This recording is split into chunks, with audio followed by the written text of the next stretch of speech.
चलिए आइए, cost of preference share 2 number.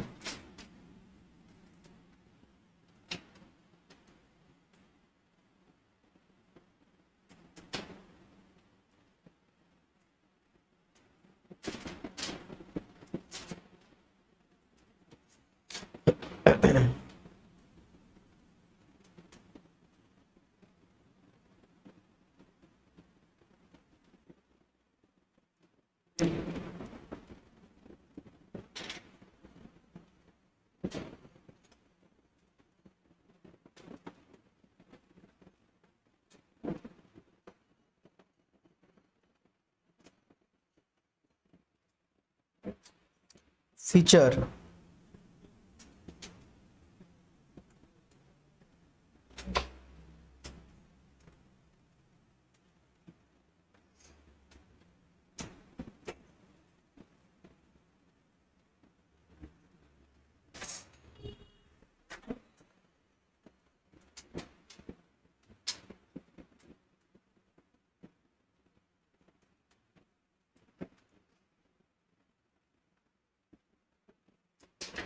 Express obligation. Express obligation मतलब यहाँ पर जो भी ऑब्लिगेशन है यहाँ पर एग्रीमेंट में लिखा होगा, यानी कि पहले ही बताया जाएगा कि आप सब इतना रुपए लेंगे, 10 रुपए लेंगे, 15 रुपए ज्यादा लेंगे, इतना परसेंट लेंगे, सब कुछ पहले से ही एक्सप्रेस्ड रहेगा। एक होता है एक्सप्रेस, दूसरा होता है इम्प्लाइड। इम्प्लाइड का मतलब होता है ना कि आपको बताने का जरूरत नहीं है, और एक्सप्रेस का मतलब बताने का जरूरत है। क्या आप प्रेफरेंस शेयर खरीदेंगे तो आपको वोटिंग राइट देंगे हम लोग? No voting right. जनरली आपको वोटिंग राइट नहीं मिलता है प्रेफरेंस शेयर में। पर हाँ, एक चीज याद रखिएगा, आपको मिलता है क्या? प्रेफरेंशियल। आपको क्या मिलता है? प्रेफरेंशियल राइट मिलता है ओवर को एसेट्स। कंपनी का एसेट्स, अगर कंपनी वाइंडिंग ऑफ हुआ तो जब कंपनी को बंद करेंगे तो उसका एसेट्स बेचकर सबसे पहले पेमेंट किसको किया जाएगा? ऑब्वियसली डिवेंचर को, पर डिवेंचर को इग्नोर करिए, प्रेफरेंस या इक्विटी को? प्रेफरेंस को, बिकॉज प्रेफरेंशियल राइट है। 4 नंबर आप बोल सकते हैं कि preference dividend are not allowable. ये बहुत इंपॉर्टेंट पॉइंट होता है फाइनेंस को समझने के लिए। एक्चुअली डिवेंचर के ऊपर जब आप इंटरेस्ट दे रहे थे ना, अगर आप किसी से आप डिवेंचर लिए उसके ऊपर इंटरेस्ट दे रहे हैं, इट्स अलाउएबल एक्सपेंडिचर। अलाउएबल मतलब कि पीएल में हम लोग लिख सकते हैं, क्या बोलकर? Interest on debenture. आप लिखते आए भी होंगे पीएल में, interest on loan, interest on debenture लिखते थे कभी पीएल में। बट प्रेफरेंस डिविडेंड आप पीएल में नहीं लिखते हैं, इट्स नॉट अलाउएबल एक्सपेंडिचर। इसको अलाउ नहीं होगा। जब ये अलाउ नहीं होगा तो समझिए इससे एक नुकसान है। अगर हम कोई खर्चा हम लिखते हैं ना पीएल में, तो उसके वजह से मेरा टैक्स बचता है। सर कैसे? खर्चा हुआ तो प्रॉफिट कम हुआ, प्रॉफिट कम हुआ तो टैक्स कम लगा। खर्चा पीएल में तुमको नहीं लिखना पड़ा, नहीं लिखने से प्रॉफिट आपका बढ़ा हुआ है, प्रॉफिट बढ़ा हुआ है तो टैक्स ज्यादा लगेगा। यानी कि अलाउएबल नहीं है तो कहीं ना कहीं क्या हुआ, इसके आने से टैक्स आपका लग रहा है। तो इसका इंपैक्ट ये है कि ये क्या करता है, कहीं ना कहीं कॉस्ट को बढ़ा देगा। क्या बढ़ा देगा? आपका जो टोटल प्रेफरेंस शेयर का जो कॉस्ट है वो घटेगा नहीं, वो क्या होगा? बढ़ जाएगा। क्योंकि इसके होने से कॉस्ट आपका क्या हो गया? बढ़ गया। क्योंकि इसका टैक्स का बेनिफिट तो मिलता नहीं है, इसका टैक्स का बेनिफिट मिलता नहीं। समझ आ रहा है? जैसे कि और ऊपर से इसका एक नुकसान भी है। क्या नुकसान है पता है? नुकसान इसका ये है कि ये प्रेफरेंस डिविडेंड है, प्रेफरेंस डिविडेंड के ऊपर सीडीटी लगता है। डिविडेंड पे करते हैं ना, सीडीटी लगता है। सीडीटी क्या लगता है? सीडीटी। अब सीडीटी क्या होता है? Corporate dividend tax. आपको हम 100 रुपए डिविडेंड दिए तो मेरे को क्या करना होगा? सरकार को डिविडेंड के ऊपर टैक्स देना होगा। तो टैक्स, डिविडेंड के ऊपर जो टैक्स है ना, मेरे लिए वो भी एक तरह से बर्डन हो गया। आपको हम डिविडेंड दिए और फिर उस डिविडेंड का चक्कर में मेरे को क्या करना पड़ रहा है? गवर्नमेंट को टैक्स देना पड़ रहा है उस डिविडेंड के ऊपर। तो दैट इज द सीडीटी, यानी कि सीडीटी का जो बर्डन है ये बढ़ जाएगा यहाँ पर। यानी कि सुनिए, डिवेंचर में कोई टैक्स देने का जरूरत नहीं था, तो वहां पर ऊपर से अलाउएबल था, तो वहां पर कहीं ना कहीं पैसा बच रहा था। यानी कि तुम लोन लोगे ना और उसके ऊपर इंटरेस्ट दे रहे हो, तो कहीं ना कहीं तुम्हारा उसको से टैक्स बच जा रहा है। ऊपर से तुम प्रेफरेंस ले रहे हो, तो टैक्स तो बचने का तो दूर का बात है, टैक्स तो बच नहीं रहा है, ऊपर से टैक्स एक्स्ट्रा जा रहा है। कौन सा टैक्स जा रहा है? सीडीटी टैक्स जा रहा है, बच नहीं रहा है, सीडीटी एक्स्ट्रा। तो इसके फॉर्मूला में अजीब कहानी हो जाता है।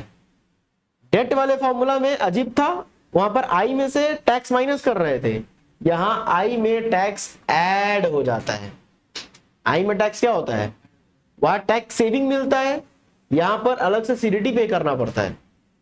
तो यहां पर आप एक एग्जांपल लिखेंगे, पॉइंट नंबर 2 डाल दीजिए एग्जांपल में, impact of CDT on preference dividend.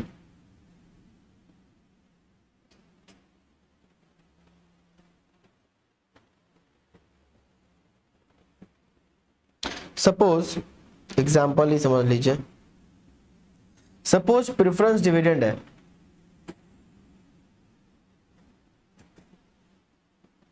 ₹1000, इसके ऊपर सीडीटी है, टैक्स लगता है 12%। मेरे को आप बताइए net preference dividend.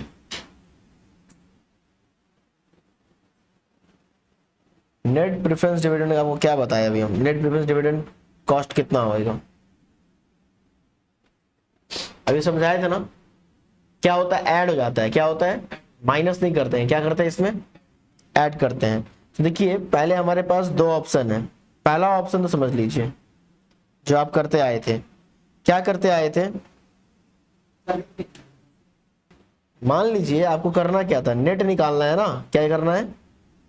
Net preference dividend निकालना है। तो क्या समझाए आपको हम? नेट निकालने का फॉर्मूला क्या होगा? जो भी आपका डिविडेंड है उस पर ऐड हो जाएगा। क्या ऐड हो जाएगा? टैक्स। क्या ऐड हो जाएगा बोलो? प्रेफरेंस डिविडेंड में ऐड हो जाएगा। प्रेफरेंस डिविडेंड में क्या ऐड हो जाएगा? सीडीटी। ये फॉर्मूला है। तो प्रेफरेंस डिविडेंड कितना है? 1000 और सीडीटी कितना है? 12%। 1000 के ऊपर कितना आ जाएगा? 120 आ रहा है, 1120 रुपया। ये आपका क्या आ गया? इसको इसीलिए इसको एक फॉर्मूला बना सकते हैं आप, preference dividend equal to 1 plus CDT. 1 plus CDT. आप इससे भी सॉल्व कर लीजिए, आपका आंसर सेम आने वाला है। समझे? नहीं समझे? ऑप्शन 2 हमारे पास क्या है?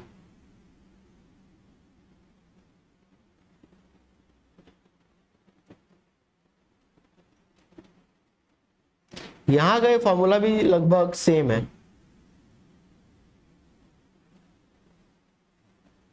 यहां प्रेफरेंस डिविडेंड कितना था? 1000 था। सीडीटी कितना है? बट ये तुम 12% किसके ऊपर लगाए थे? फेस वैल्यू क्या होता है? प्रेफरेंस डिविडेंड के ऊपर। कौन सा प्रेफरेंस डिविडेंड? नेट वाला कि ग्रॉस वाला? ग्रॉस वाला। जब दूसरा ऑप्शन है ना, तो इस पे जो सीडीटी लगाते हैं हम लोग, इस पे हम लोग नेट वाला जो प्रेफरेंस डिविडेंड होता है उसके ऊपर 12% लगाएंगे। मतलब जो ये आने वाला है ना आंसर, उसके ऊपर 12% लगेगा। दूसरा ऑप्शन ही है। एक ऑप्शन क्या था? ग्रॉस पे लगा था 12%, और दूसरा वाला ऑप्शन क्या है? नेट पे लगेगा। अब क्या होगा वो दूर का बात है, नेट आपको पता है क्या? तो फिर तो नेट के ऊपर लगेगा, नेट तो आएगा। तो इसको कैलकुलेशन को सॉल्व करने के लिए आपको यहां पर एक तरीका देते हैं। सपोज इसको मान लो x। क्या मान लो? x। तो आंसर कितना आ जाएगा? 1000 प्लस x के ऊपर 12%, x equal to 1000 plus 12x, 0.12x, हाँ या ना? प्लस यहां पर x minus 0.12x equal to 1000। Answer कितना आ जा रहा है ये 0.88x equal to 1000, x equal to 1000 divide by 0.88 और आंसर कितना आ जाएगा 1136। तो भाई साहब अगर हम कुछ इस तरीका से इसका फॉर्मूला बना दे तो आप ले लेंगे कि नहीं? यानी कि ये x मतलब नेट प्रेफरेंस डिविडेंड, क्या net preference dividend is equal to, कैसे निकला 1000 मतलब ग्रॉस था, तो डिविडेंड को डिविडेंड जैसा लिख रहे हैं हम। और ये 0.88 का मतलब क्या हुआ पता है? 0.88 का मतलब 1 माइनस टैक्स कितना था, सीडीटी कितना था, तो एक में से अगर 12 माइनस, एक में से 0.12 माइनस कर देंगे तो कितना आ जाएगा? तो आ गया, ये फॉर्मूला बन गया। तो दोनों फॉर्मूला आपके सामने है। एक में ध्यान से सुनना है, एक में प्रेफरेंस डिविडेंड में से, एक में प्रेफरेंस डिविडेंड मल्टीप्लाई हो रहा है, क्या एक में प्रेफरेंस डिविडेंड मल्टीप्लाई हो रहा है 1 प्लस सीडीटी, और एक में क्या हो रहा है प्रेफरेंस डिविडेंड में से मल्टीप्लाई हो रहा है 1 माइनस सीडीटी। अगर देखा जाए डिविडेंड वाला में, डिवेंचर वाला, बार बार डिविडेंड बोल रहा है, डिवेंचर वाला में क्या सिस्टम था 1 माइनस टी।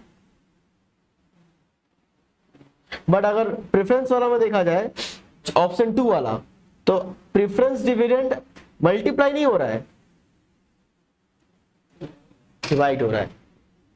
तो यहां पर दो ऑप्शन है, एग्जाम में कौन सा लेके चलेंगे आप? जैसा सिचुएशन होगा ज्यादातर आप ये लेके चलेंगे, और आप लोगों को बताया था सीएससीएमए के एग्जाम में ये लेके चलना था।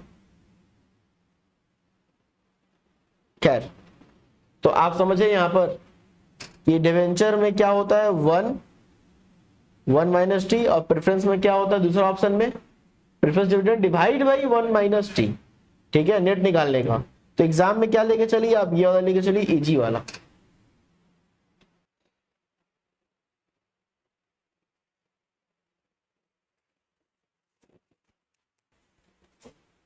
वाह,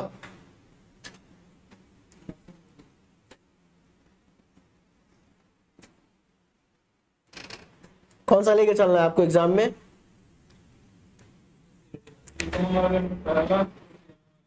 one plus PD preference dividend multiply 1 plus CDT.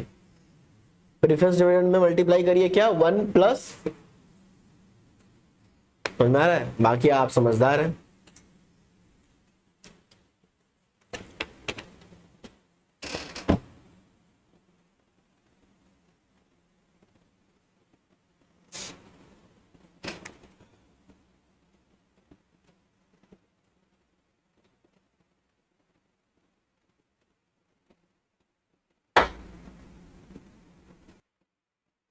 तो लेने के बाद ये हुआ कि डिवेंचर में आई नेट कैसे निकलता था 1 माइनस टी, और यहां पर आपका कैसे निकलेगा 1 प्लस सीडीटी। चलिए आगे बढ़ते हैं। हो गया?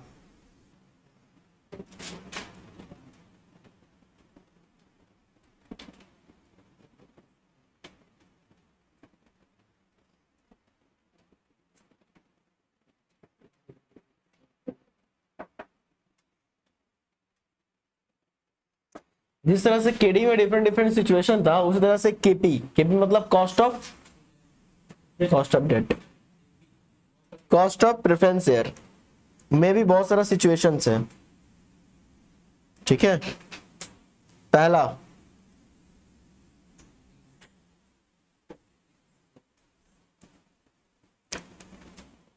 यहां पर भी आपका आता है परपेचुअल प्रेफरेंस शेयर। आपको पता है ना परपेचुअल मतलब क्या होता है?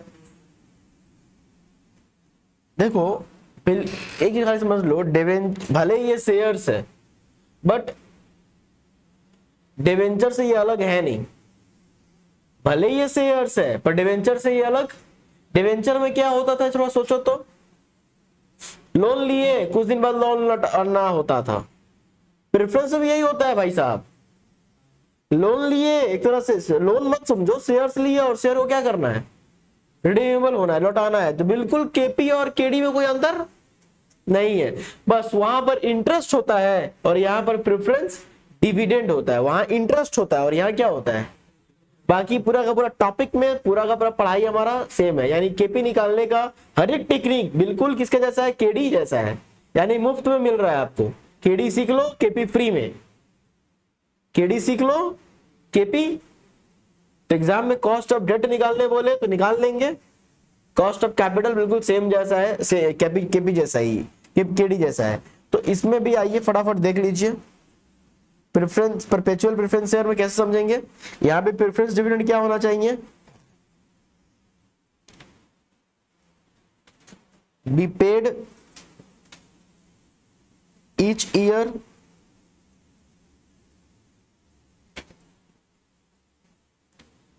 periodically at constant rate।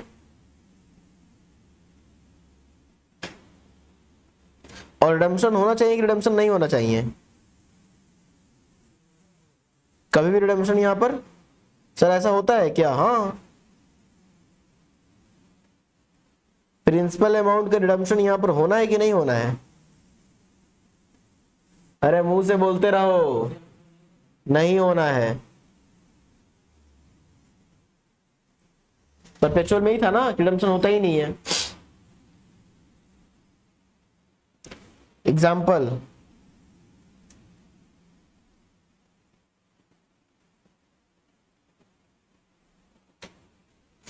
%10 preference share of face value of ₹100 each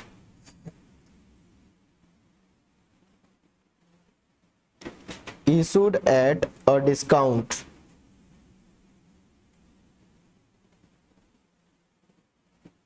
of 2%।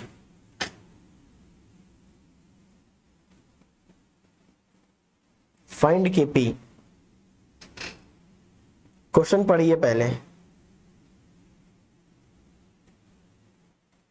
10% preference share of face value 100 रुपए ईच, इशूड ए डिस्काउंट पे 2% पे हुआ है। और फाइंड केपी। एक चीज बता दे कि प्रिंसिपल नेवर बी पेड, इसका प्रिंसिपल क्या होना है, never paid. Principal never paid, कभी प्रिंसिपल इसका पे होने वाला नहीं है। तो फिर क्या हो जाएगा, ये परपेचुअल हो जाएगा कि नहीं हो जाएगा। तो बताओ, इसका फॉर्मूला हम आपको दे रहे हैं। फॉर्मूला इसका क्या होता है केपी निकालने का, नेट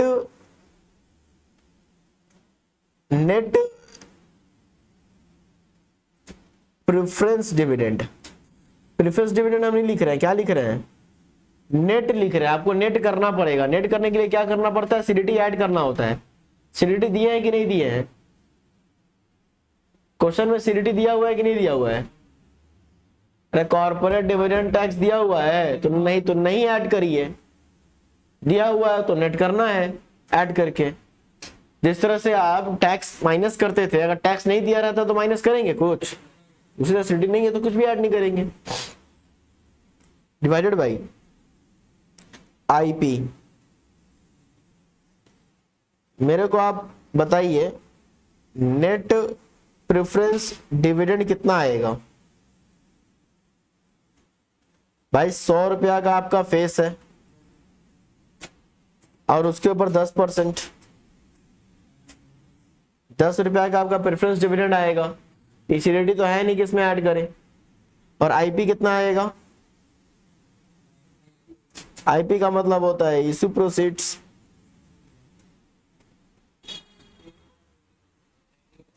₹100, उसके ऊपर आप क्या करिए 2% माइनस कर दीजिए, 98 आया ना। तो आपका यहां पर आ जाएगा ₹10 और यहां कितना आ जाएगा 98। कितना आ गया 10.20%। बात खत्म।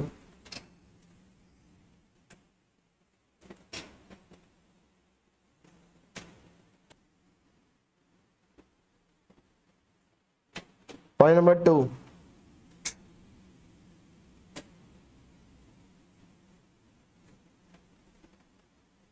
कन्वेंशनल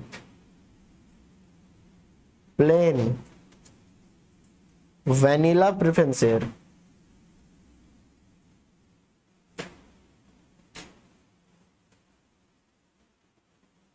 इसका क्या कंडीशंस था डेट वाला में? कन्वेंशनल का डेट वाला में क्या कंडीशंस था? Preference dividend be paid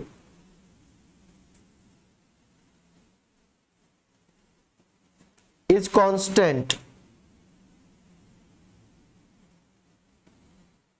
what do mean by preference share is constant? हर साल प्रेफरेंस जो पे कर रहा है वो हर कांस्टेंट रेट से पे कर रहे हैं, तो इसका मतलब ये भी निकल रहा है कि हर साल डिविडेंड पे भी होगा। और दूसरा बोलेंगे कि redemption eight once.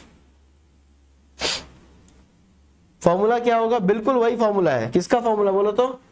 Conventional debt का जो फॉर्मूला था। कन्वेंशनल डेट का क्या फॉर्मूला था?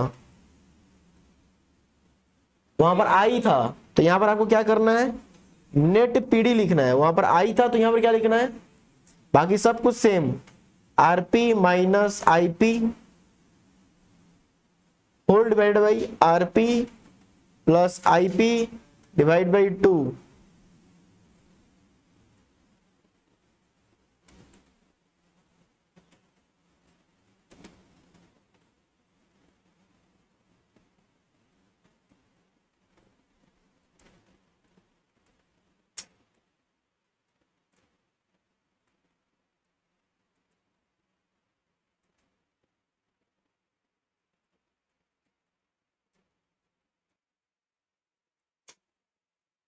हुआ? चलो करो तो एग्जांपल एक तो खुद से करोगे ये वाला।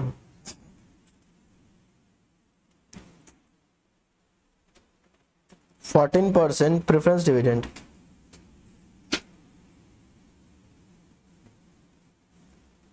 फेस वैल्यू है 100 each, 1000 each.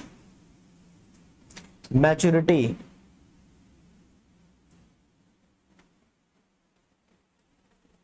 Maturity doesn't means की रिडम्पशन। मैच्योरिटी मतलब कि टाइम इज ओवर, डेट आ गया, ये होता है मैच्योरिटी। बस में रहा है। तो वर्ड जब बोलना हो रिडम्पशन एडवांस तो रिडम्पशन ही बोलिए, बट यहां पर वही बोल रहा है डेट, यानी कि लाइफ दिया हुआ है यहां पर।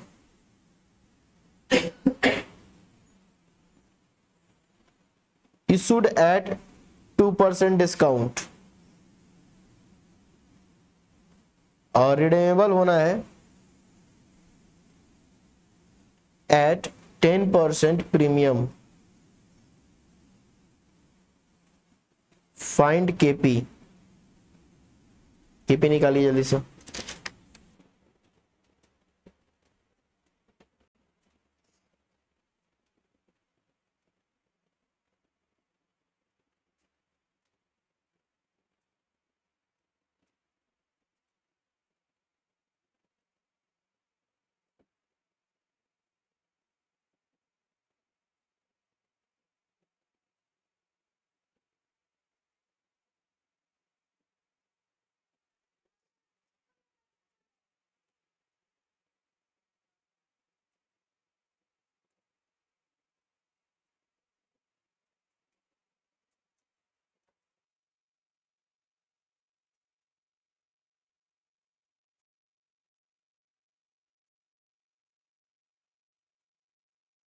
नेट प्रेफरेंस डिविडेंड कैसे निकलेगा? 1000 के ऊपर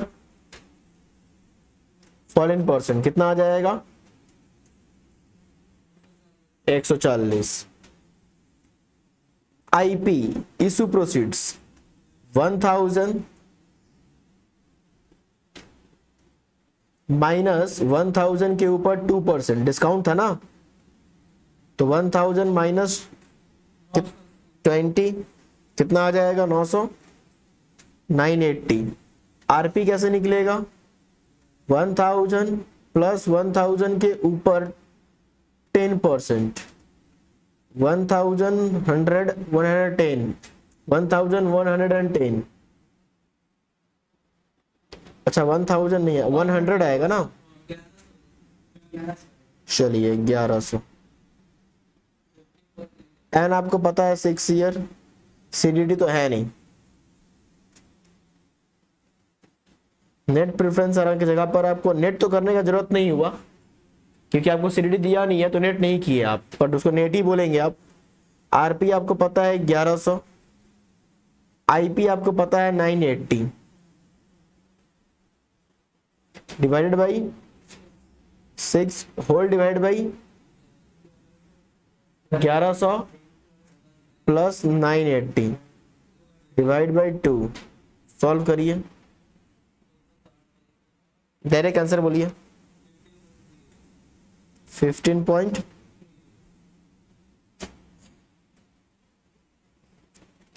हो गया। चलिए लास्ट केस इसका।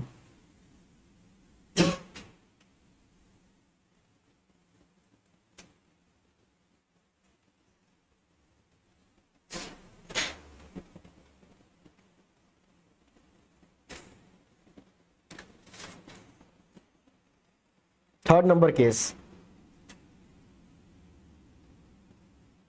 Non conventional.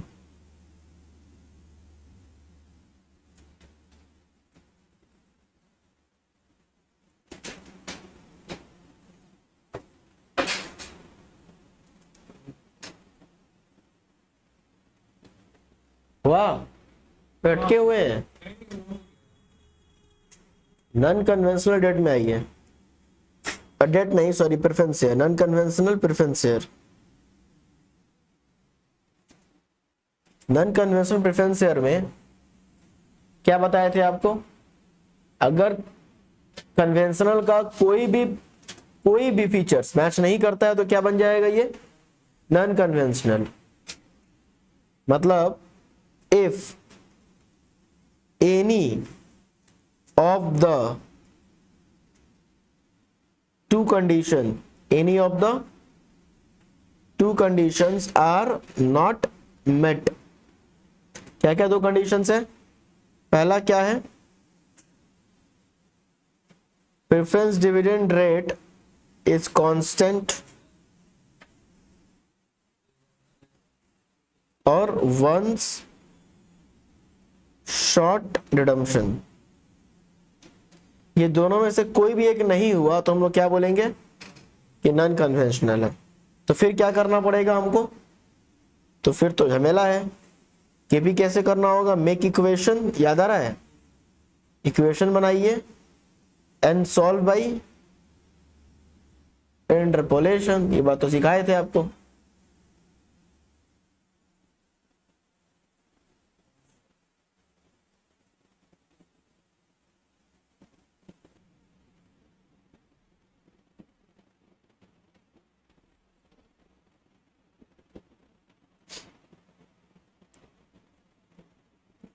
एग्जाम्पल,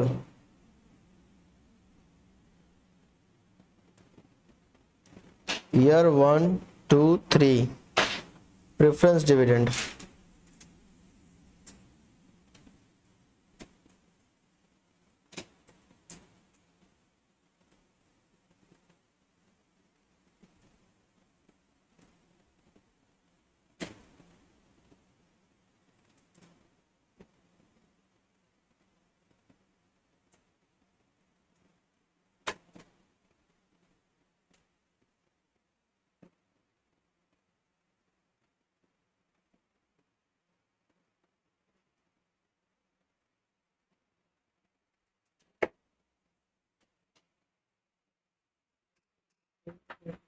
ब्रैकेट में फेस वैल्यू है, F2 कहां से आ गया।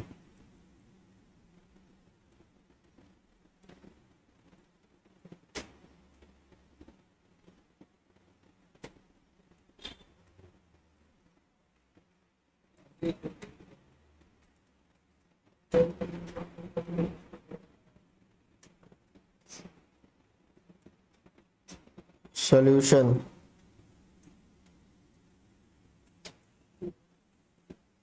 आपको पहले कैश आउटफ्लो निकालिए, याद आ रहा है, वहां पर एमोर्टाइजेशन शेड्यूल था। पहले ये बताइए कन्वेंशनल है कि नहीं है, ये कि नॉन कन्वेंशनल है। कैसे मालूम चला, रिडम्पशन तो हो ही रहा है एक बार में कि कांस्टेंट रेट है इसका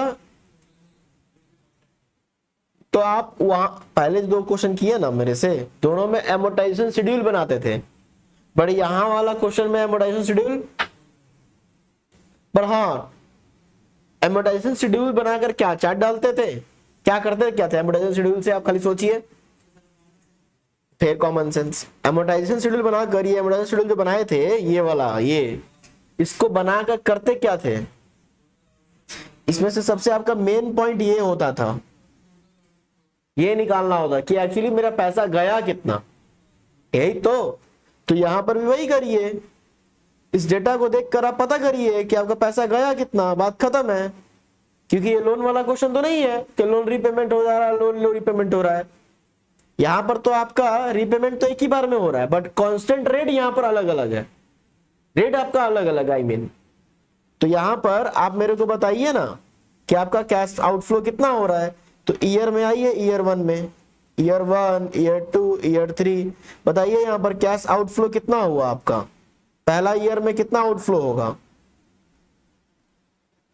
अरे पहला ईयर में कितना पैसा जाएगा, हाँ कितना रुपया का आपका प्रेफरेंस का फेस वैल्यू है भाई, 100 रुपया का 12% कितना रुपया, 12 रुपया, फिर 14 रुपया, फिर जो 15 बोल रहे हैं वो गलत बोल रहे हैं, 15 नहीं जाएगा,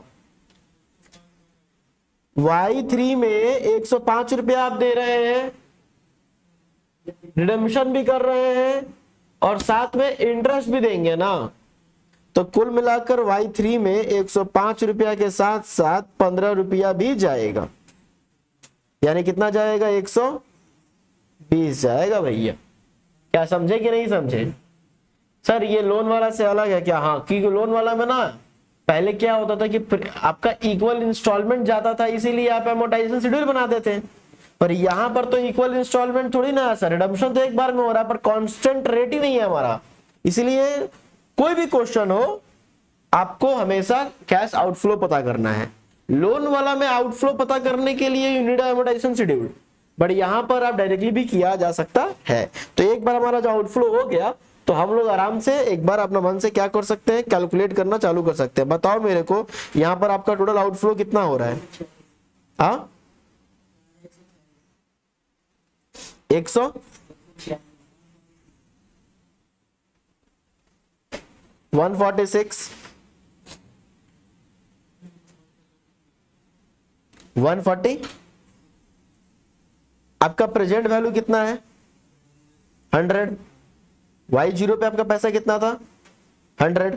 तो बताइए ऐसा कौन सा रेट लें जिससे इसका डिस्काउंटिंग फैक्टर निकालने के बाद प्रेजेंट वैल्यू करने के बाद कितना आ जाए, प्रेजेंट वैल्यू कितना है बताओ, 100 है, प्रेजेंट वैल्यू कितना चाह रहे हो आप, तो उसके लिए हमको रेट चाहिए। अब रेट कैसे निकलेगा? कॉमन सेंस लगाओ, कॉमन सेंस। कॉमन सेंस में क्या चाहिए बताओ, कॉमन सेंस के लिए क्या क्या चीज चाहिए? टोटल आउटफ्लो, टोटल आउटफ्लो कितना है, इनफ्लो कितना आया 100, नेट फ्लो कितना हुआ, annual flow 46 divide by 3 15 point, multiply करेंगे 1.3 से,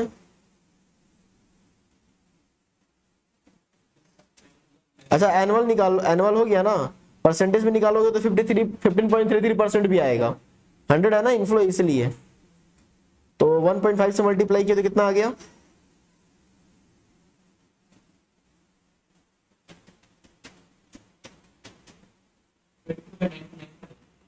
हाँ 22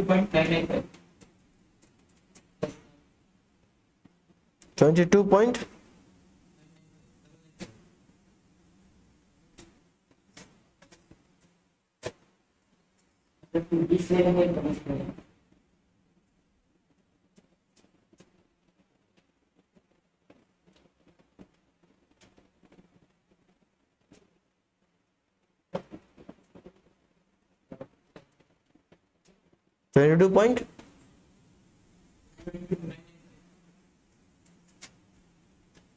पहले कितना लोगे? 20-25, 20 लो एक बार, 20 से डिस्काउंटिंग फैक्टर करो। तुम लोग कितना लिया है? 20 लिया है।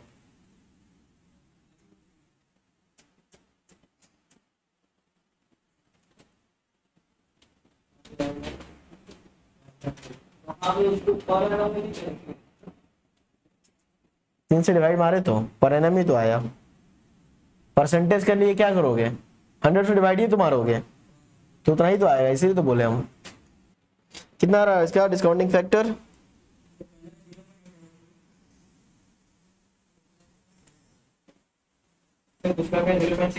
पहला का बताइए। 0.0.694।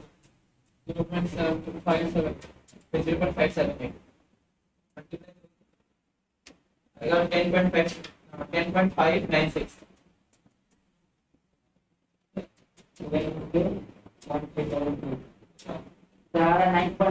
ये कितना आया?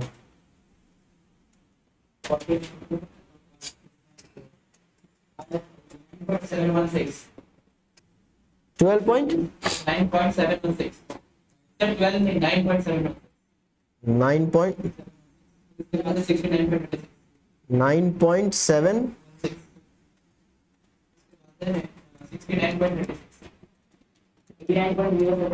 और यहाँ पर 80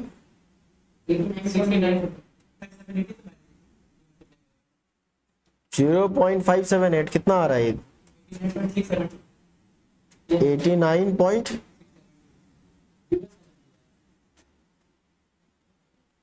अरे 89.996 0.694 into 14 9.716 0.578 into 120 69.36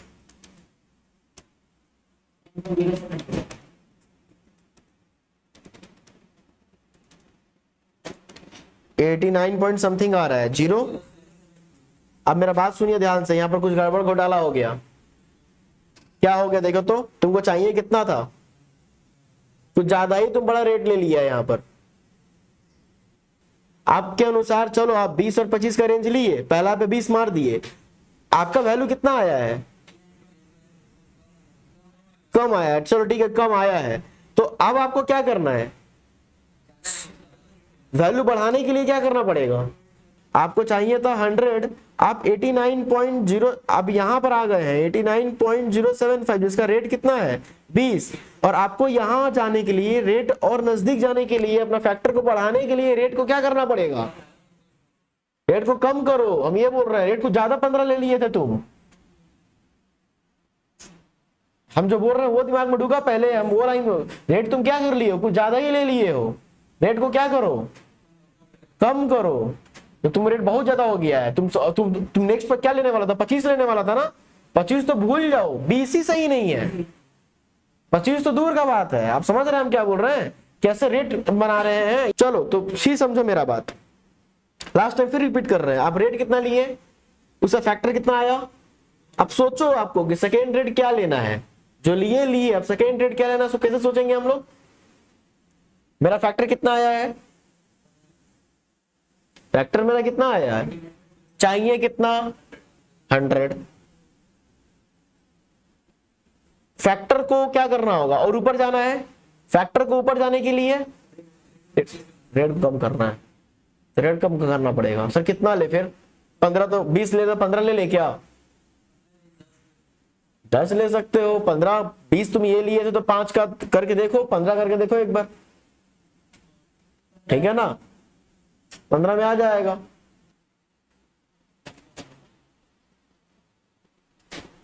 डिस्काउंटिंग फैक्टर लाना तुमको तो 100 है भाई साहब।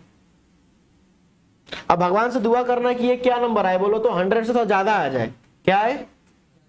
100 आ जाए, ना तो 100 से ना, तो फिर आपको क्या करना होगा?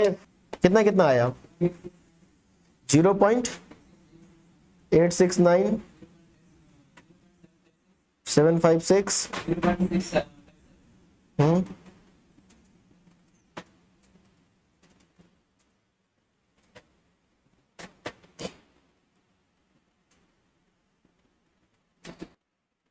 99.9, ये कितना आया? 10.42, 10.58, 78.8, कितना आया? लो हो गया, लो हो गया, 99.9 आ गया ना, 100 आ गया। और क्या मतलब रेड 1500 ये सब करने का जरूरत, इंटरपोलेशन लगाने का जरूरत यहां पर नहीं है। डायरेक्टली क्या आ गया? 100 आ गया ना। इसका मतलब आपका आंसर कितना हो गया? 15%।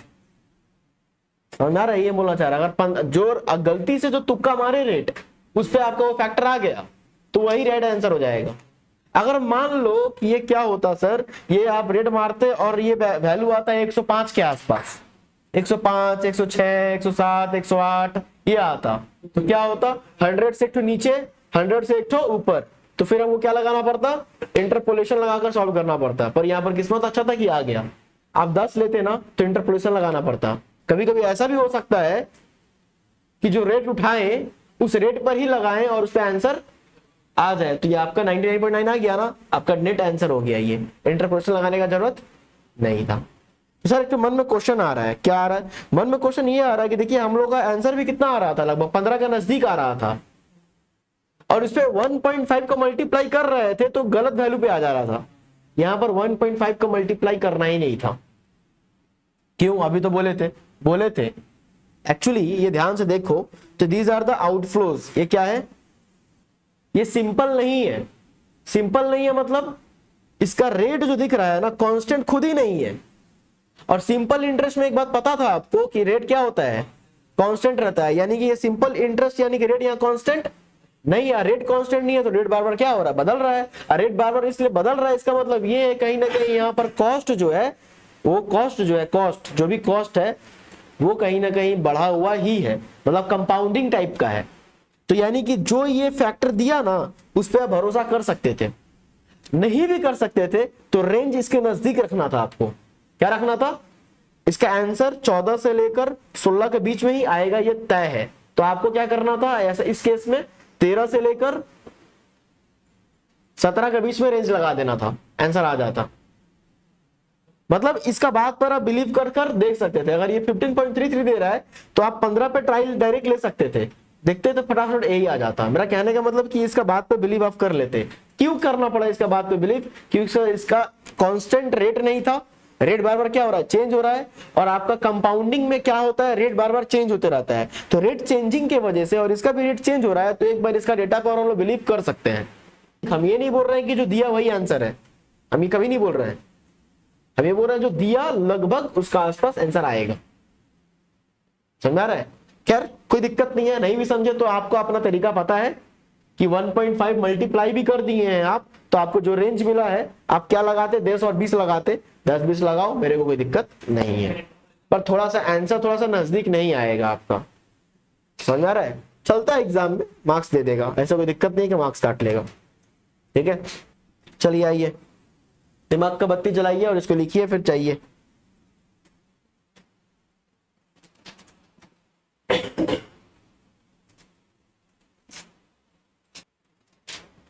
चलिए थॉट प्रोसेस चालू करिए, स्टार्ट।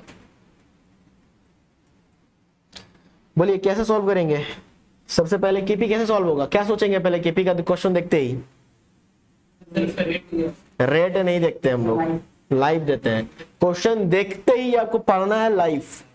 क्वेश्चन में अगर आपका लाइव दिया हुआ है इज लाइव गिवन, आपका मन में ही क्वेश्चन आना चाहिए। जवाब क्या होगा? ना कि हाँ, कुछ भी हो सकता है ना? अगर जवाब है कि life is given, no is life in given, तो जवाब आया नो, तो नो मतलब लाइफ नहीं दिया हुआ है। लाइफ नहीं दिया हुआ है तो इसका मतलब कभी भी पेमेंट करना नहीं है। कभी भी पेमेंट नहीं करना है मतलब कौन सा केस? परपेचुअल। फॉर्मूला आपका ये बन जाएगा।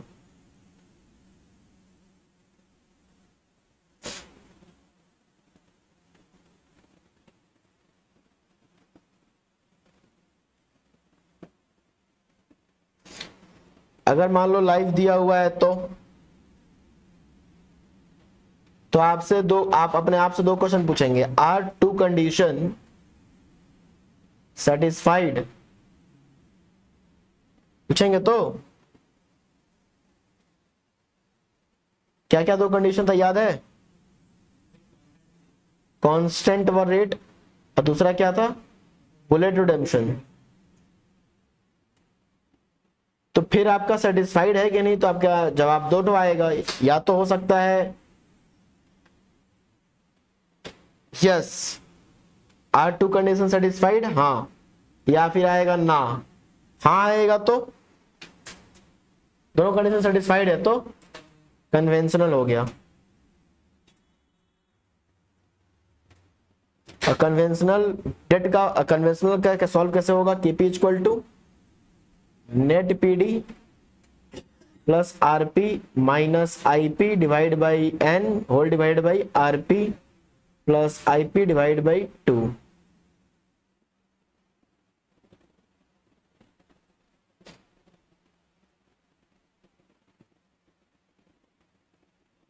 जवाब आया नो, कंडीशन सेटिस्फाइड नहीं हो रहा है, तो ये क्या बन जाएगा? नन।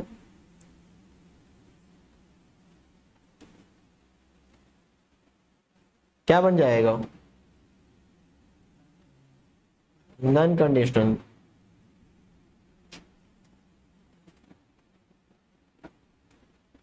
नन कंडीशनल नहीं, नन कन्वेंशनल।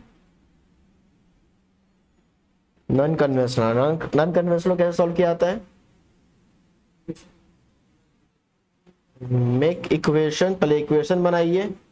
इक्वेशन सर क्या होता है? सर इक्वेशन मतलब क्या बोलना चाह रहे हैं? इक्वेशन का मतलब हम ये बोलना चाह रहे हैं आउटफ्लो वगैरह निकालना, ये सब। This is the like equation. Equation बनाइए, फिर आप रेट तैयार करिए, दिस इज द इक्वेशन। समझ में आ रहा है? इक्वेशंस तैयार करिए, इक्वेशन करने के बाद make equation and solve by interpolation.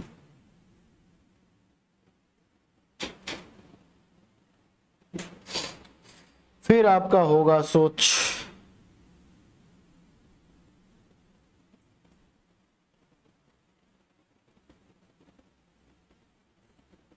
Stop.